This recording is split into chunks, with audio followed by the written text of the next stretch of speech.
ఏ పని మీద వచ్చారు? ఈడికెందుకు వస్తాం? నీళ్లు, రోడ్లు, డ్రైన్లు, నల్లాలు, ఆక్రమణలు ఇలాంటి వాటి గురించే కదా.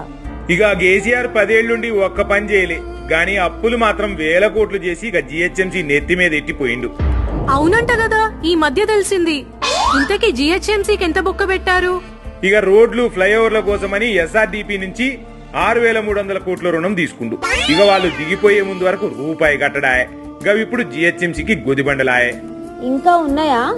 ఒక్క 2023లోనే 15,900 కోట్లు హైదరాబాద్ సిటీ నుంచి సొమ్ములు రాబట్టారు. అవి ఎటుపోయాయో తెలీదు. ఇక హెచ్ఎండిఏ భూముల్ని ఏలమేసి 8529 కోట్లు తెచ్చిండా. ఇంకా ఎటుపోయినాయో తెలియదా. ఓఆర్ఆర్ లీజ్ కివ్వడం వల్ల 7380 కోట్లు వచ్చాయి కదా, అవి కూడా అంతేనా? మరి ఫార్ములా ఈ కార్ రేస్ కోసం 150 కోట్లు ఖర్చు చేశారుగా. ఇట్లా చిన్న చితక చూసుకుంటే జిహెచ్ఎంసీ పేరు చెప్పి బాగానే నొక్కేసిండ్రు. ఇక అసలు విషయం తెలిస్తే మీరే షాక్ అవుతారు. ఏందది? ఇక 2017 నుండి 2023 వరకు ఇక అప్పులు చూసినామనుకో, ఇక నాటికి నేటికి 10 రెట్లు పెరిగినాయి.